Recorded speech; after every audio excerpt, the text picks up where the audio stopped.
The Bristol Flyers Podcast. Hello, welcome back to a brand new season of the Bristol Flyers Podcast.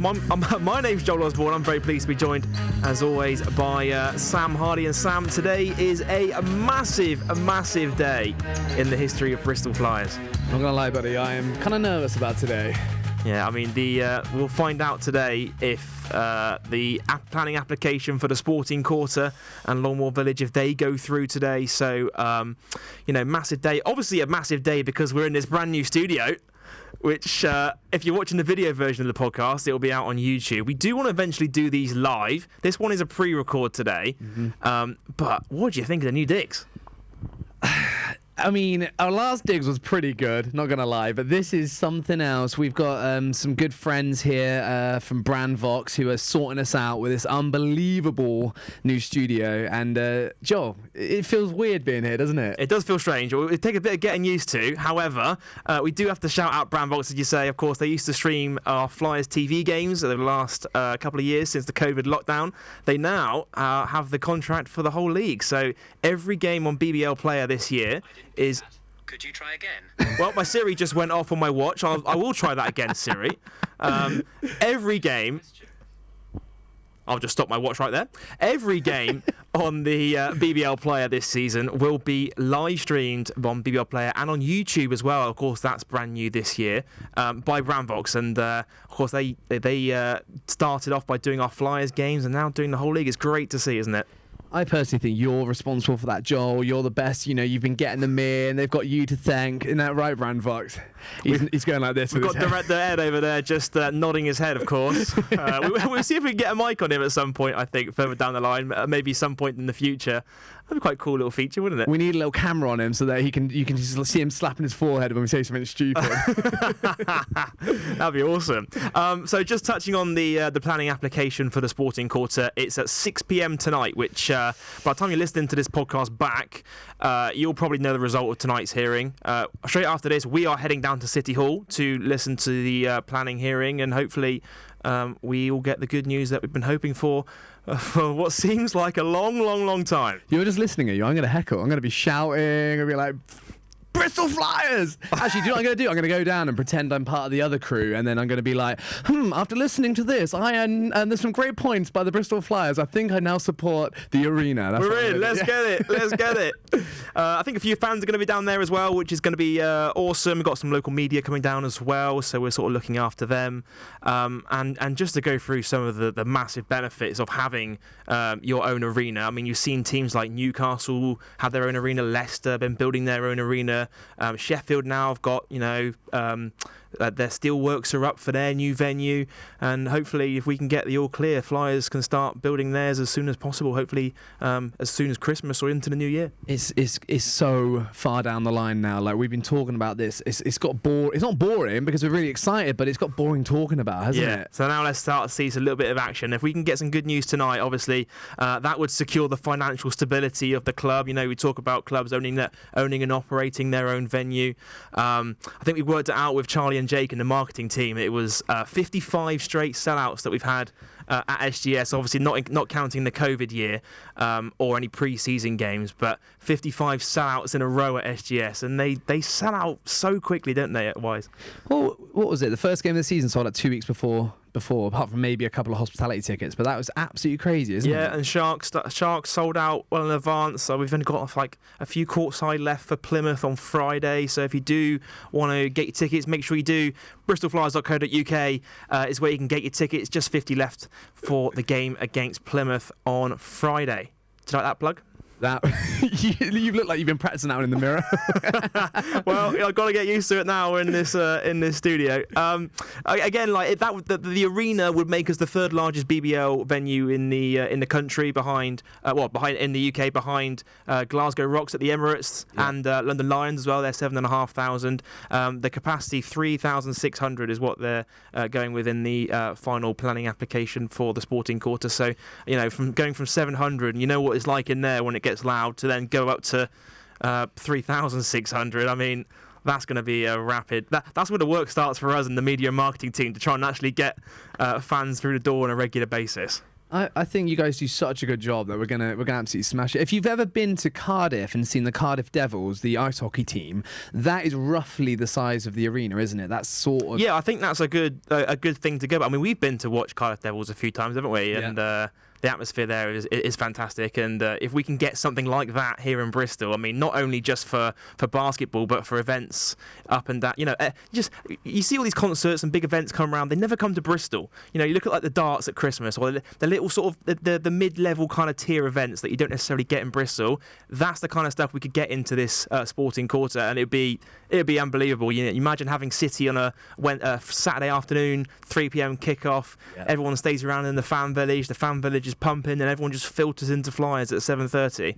Joel, I promise you, if we get the arena and we have the darts here, I'm taking you, mate. We're gonna have a great. We'll go. 100%. I'm down for that. 100%. I'm down for that. We'll take Ed as well, shall we? Yeah, Ed can come along as well. Yeah, and he's waving his hands right now back there while he's directing us. Just a couple more of those benefits of having the venue. It would allow us to invest in our women's program as well, which obviously play in WNBL Division 1 at the moment. Having a venue like that would allow us to bring them into the WBBL and really bring everything into the Bristol Sport Group the same way that Bears has men and women's teams, City the men and women's teams. Flyers is the only team, women's team are sitting outside of Bristol Sport right now, so it'd be good to bring them in as well when we get into a new home. It's not just that though, is it? It's like it almost revolutionises the sporting sort of like the community aspect down here in the south of the river. Like we'll almost see, not just here, the whole of Bristol, I imagine, but we're going to see like community programmes going through. We're going to see chances for kids to like of all sorts of sports. It's not just going to be basketball, is it? It's going to be. And a little stat for you here. It would add an extra 40,000 community hours provided into community sport for being in the sporting quarter. It would enhance the stuff that the Bristol Sport Foundation are doing at the moment. You've seen the video that went out on social media today with Coach Rodney with the Project Takeoff, which is fantastic. It would allow us to do a lot more projects like that, which would be fantastic. And our basketball hubs, they've increased in participation by 175% over the last year. So to be able to allow the foundation to deliver more of those with coaches like Rodney involved would be fantastic for us. Well, the thing is also the Bristol Sport Foundation is down here at Ashton Gate Stadium, but there's not loads of like areas here that they can actually do any of their like holiday camps or any of that sort of thing. So actually having it on our doorstep, we'll see so much. We can offer so much more to the community. I'm genuinely really excited. Maybe I can go and shoot at lunchtime as well, Joel. Who knows? There we go. If the floor's down, I'm bringing my trainers and we're going out there at lunch break. And we're going to get some shots in if the guys aren't training on the court. You've not shot a ball in 10 years, mate. No, that's true. That's true. I stopped playing a long time ago, but I can still get some shots if I reckon. We'll see. One-on-one, me and you. I'll give you a quick rundown of what tonight's looking like with the planning hearing. So we need 2 planning applications to go through for us to get underway with the development of our new home. The first one, of course, is the Ashton Gate Sporting Quarter, which consists of the basketball arena, the hotel complex, the multi-storey car park, the office space, etc., the gym as well. Yeah. The second one, which I don't think too many people know about this, but essentially it's 2 applications going in at the same time. So you've got your sporting quarter, and then there's Longmoor Housing Village Estate, whatever we're calling it, the Longmoor Estate. Yeah. That is a housing development on the old Ashton Vale site, which they were looking to build Ashton Gate Stadium on in 2007. That was Greenbelt land, and then they ran a Metro bus route through the middle, and everything north of the Metro bus route is where we want to build. It's now Brownfield, is where we want to build the housing development. Everything south will remain untouched. So we need that housing development to pass through as well. We hear the planning hearing for that as well tonight. Yeah.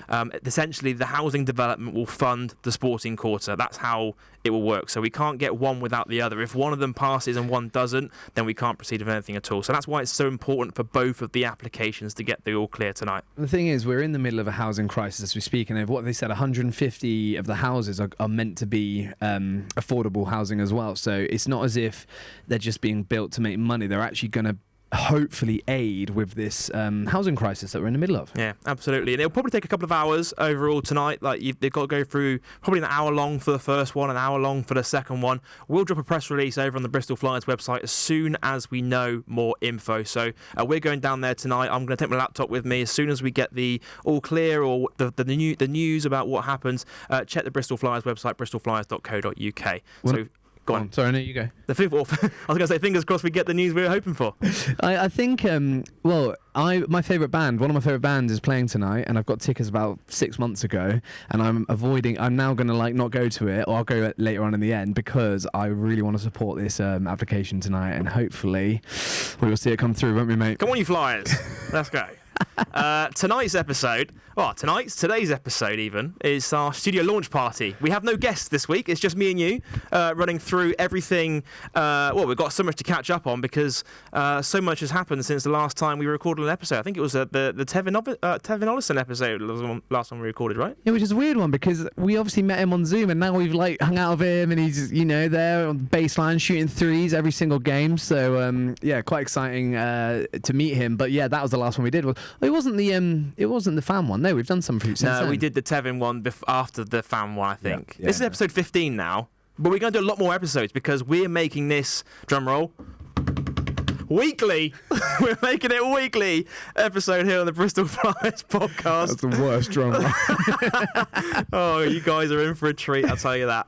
We're going to make it weekly. So every Wednesday, we're going to drop a new episode. We're going to be here every Wednesday afternoon recording. We're going to have guests come in from the first team, from the women's team, from around the club, telling different stories. And we're going to run down all the latest news from around the league each week as well. And that'll be the format for the new show. But we want to have a variety of guests from around the club.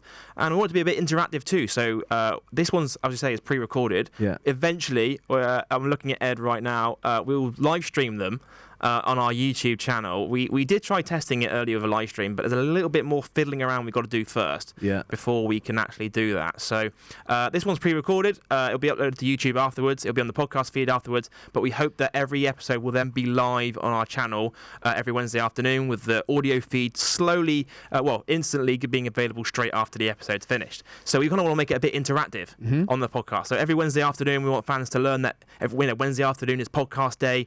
We have the ability here. I've got this soundboard here right in front of me. I don't know if you can see it on the table, but we've got the ability for fans to dial in, so I can attach my phone to it. We can speak to them on the podcast for our headsets. I'll tell you what the best part of this soundboard is. Are you ready, Sam? Yeah, go on. Oh, no, take two. You're listening to the Bristol Flyers Podcast. I can literally control. Hang on. This is the Bristol Flyers Podcast. I'm going to have so much fun with this. I'm literally going to control. What else have we got here? Oh, that's a good one. There's a... What do you reckon? That's when someone says something stupid. You'll hear that one a lot. We're going to add more sounds to the soundboard, make it a bit of fun. We do quizzes. There's so much potential here to do the podcast this season. So do make sure, if you're not following us on the podcast feed, search Bristol Flyers Podcast, available on Apple Podcasts, Spotify, Google, wherever you get your podcasts, and they'll be live on YouTube as well. So do make sure you follow and subscribe. Shall we get to, there's so much to go on, so much been happening around the league since we first did our last episode. Yeah. So shall we start by talking about Flyers pre-season? Oh, what a pre-season. So, we had a 2-dayer, didn't we? We had the tournament on the Saturday. Yeah.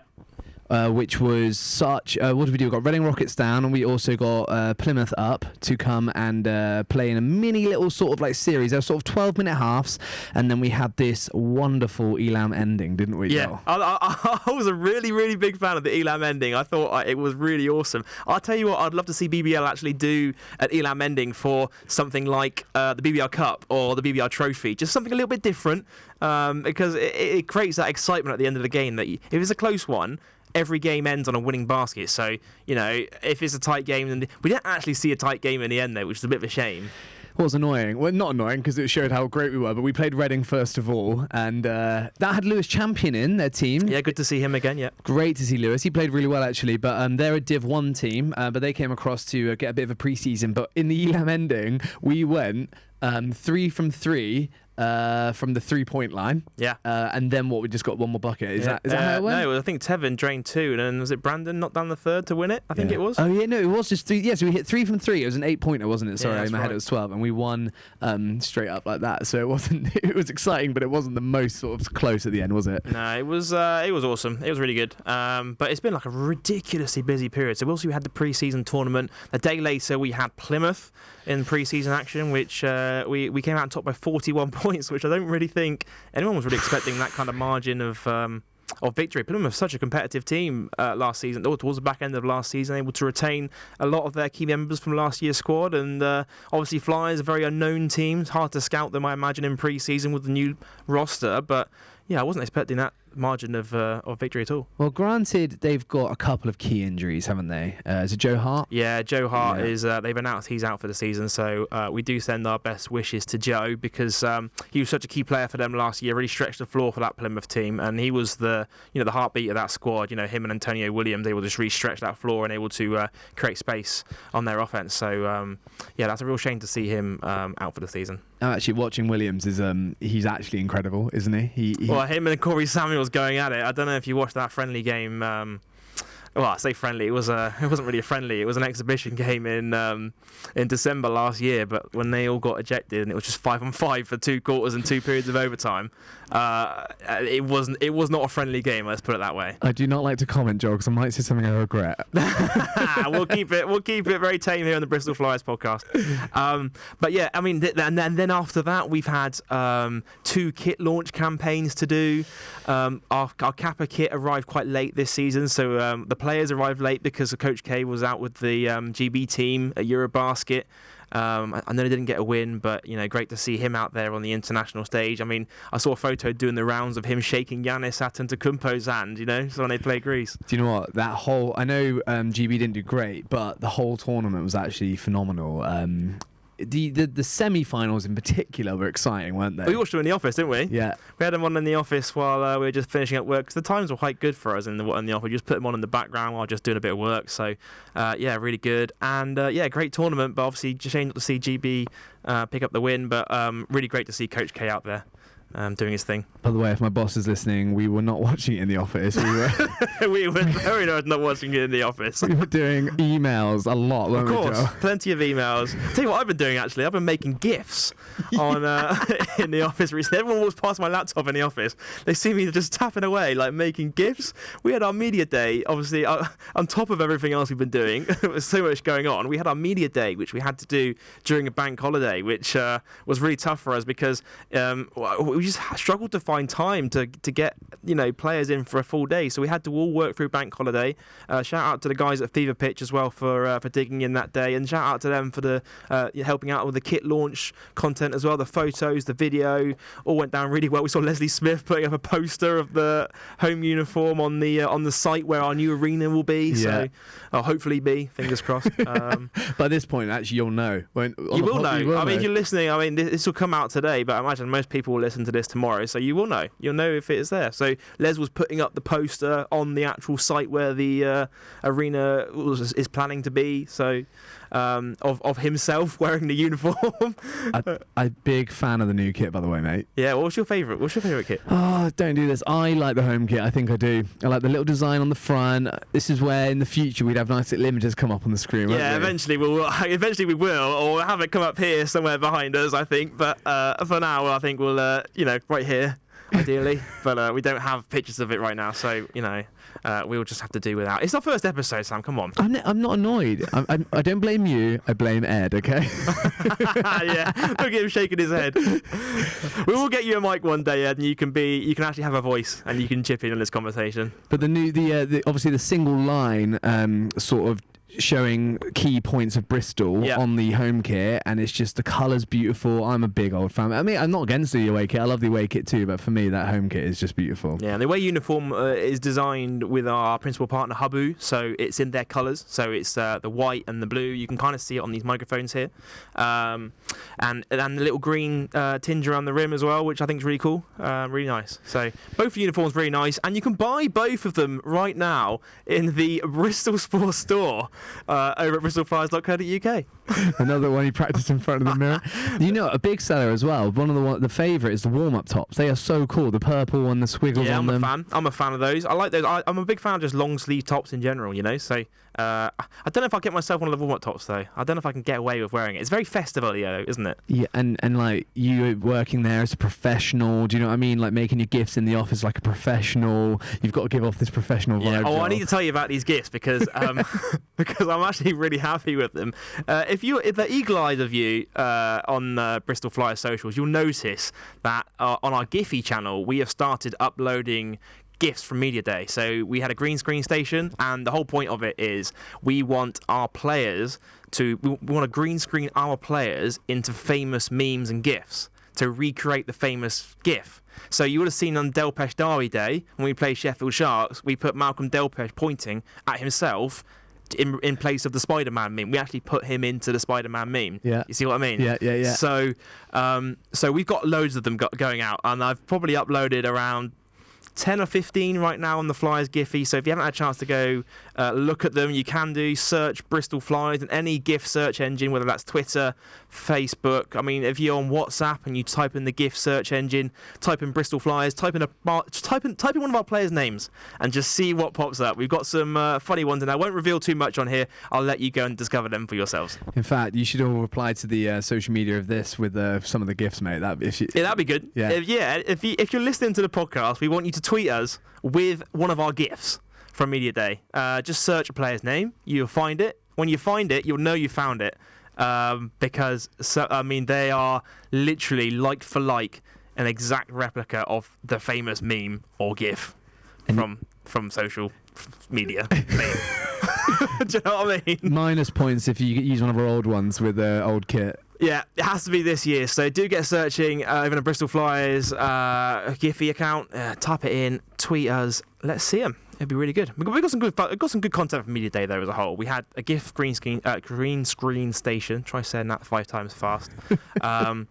Green screen station. We had an interview station. So we've got player profile videos from each player coming out over the course of the year, so you can get to learn our new players a lot more, because I think people want to learn more about our athletes, because especially with a new look team this year, I think it's tough to get to know everyone just by watching them play. So we've got video profiles coming out.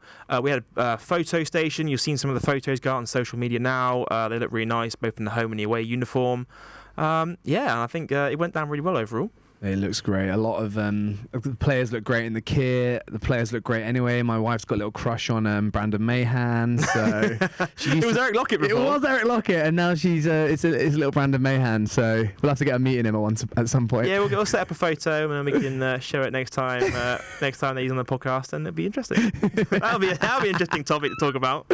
A couple more things to run through on what's been going on around the league. Obviously, you would have seen the BBL has now launched its new marketing campaign. Know our name is the tagline. My name's Joel Osborne. Sam Hardy. Hiya. Now you know our name. It's the video was great, wasn't it? The launch video and the social assets. Now you really see that the league's been upping its quality of content you're seeing on social. All the graphics look on point. The Brandvox guys are smashing it with the live streams. Yeah.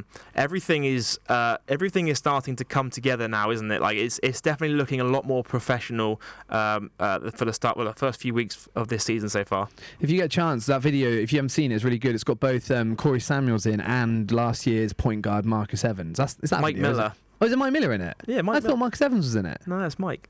We sent them down in last year's kit because the kit hadn't arrived yet. So that's why you're probably a bit confused. It was Mike and Corey we sent down to Leicester to get done to the video. I think I'm thinking of a different video, because there's definitely something with Marcus in as well. Was that the Sky Sports one, maybe?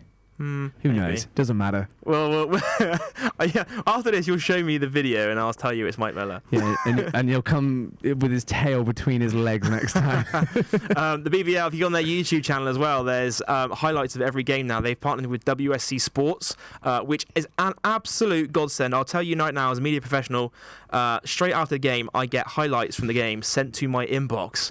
I get 3-minute highlights. I get 10-minute condensed game highlights. I get a full game. I get breakdowns of every individual player in 16:9, in square, in vertical, you name it. I get sent it after the game. I've got access to it via Dropbox or via email. Incredible. Highlights now going out faster than ever before. They used to take us a half a day to produce. Now we can literally get them out on the night or the morning after. If you go to bed after a home game, you'll wake up in the morning and highlights will be on this YouTube channel. This YouTube channel right here that you're watching this on. there's highlights from every game and condensed games. So if you missed the game, you can watch condensed highlights like you can in the NBA. 10 minutes of every basket scored from every game this season. So if you see loads of content coming out, loads of pictures, loads of videos, know that Joel really isn't working that hard anymore. Well, that gives us more time to do things like this, of course. Of course. So yeah, you're winning both ways. We've got a few more things to rattle through here. I know we're getting on a little bit, but pre-season predictions.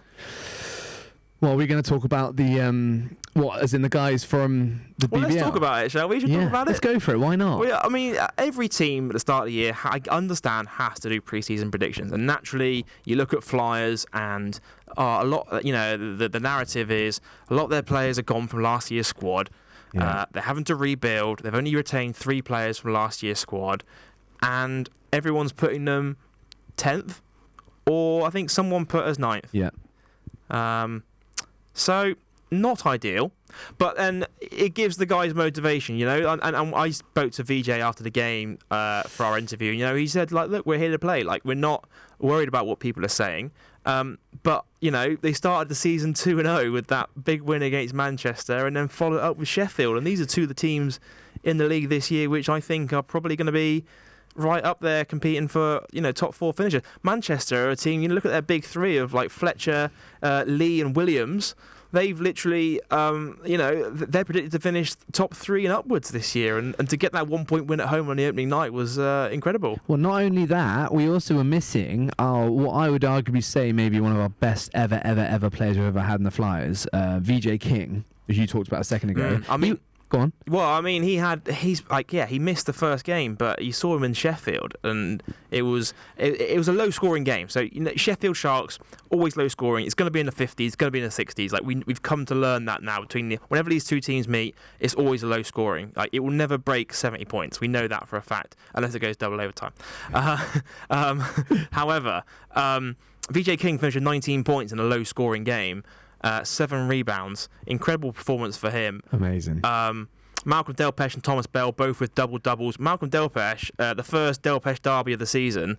I don't know. Let's talk about Sheffield a little bit here. So, I like Sheffield's squad this season, but I do feel like Marcus Delpesh is being underused a little bit with Sheffield at the moment. And we've obviously he's played with us for 3 years before, so we know exactly what he can do. He used to start. He's a very confident player. He's a confidence guy. So if you're starting him regularly, you're getting him good minutes. I think he played 10 minutes against us in that game, and I saw him coming off the pick and roll quite a lot in the game, and there was the chance to lob it up to him so many times that they just didn't take. Again, it's tough because they've got 3 bigs in their squad this year, so they're having to rotate, Ogunyemi, Bennett Cook, and Marcus Delpesh. I think that's still a learning period for them. I think in the 4th quarter when Atiba, it was like a 10-point game or something. They were still within touching distance, and then Atiba brought off Bennett. He brought off the key players. He brought off Kipper Nichols, and he put on some of the younger guys. I don't know if that was a statement to the team to say, look, it's not good enough. Yeah. But it was like a 10-point game. It was easily attainable to come back, and then they brought on some of the younger guys into the game. And I think, it was they're 0-3, but they're definitely not an 0-3 team. Their record doesn't suggest how good they are as a team, because they're a very tough team this year, and they're adjusting. They're changing up things now because obviously Mike Tuck's moved on now. He's moved into our world, into the media and marketing team. So congratulations on your retirement, by the way, Mike. Really, we're looking forward to seeing you when we come up to Sheffield later on in the season. That'll be really good fun. Sheffield, it's a tough one. They're 0-3, but I think they're definitely better than 0-3, and they'll pick up wins this season. I think their problem is their 3 bigs are big bigs, and if you look at the rotation, they're only playing 1 at a time most of the time, and they have to learn to play with 2 of them so that we can sort of see. I don't know what we'll see, but it's tough against someone like Bristol though, because if you look at our team this year, we have we're quite a small team, but we've got a lot of big players, if that makes sense. So we've got it's hard to describe, but we've got our players that can play the 2, the 3, the 4, the 5, all around 6'8". So it creates match-up nightmares on pick and roll situations and players switch and things like that. So and the coach loves a pick and roll. That's literally our go-to. Don't tell everyone. Don't tell everyone.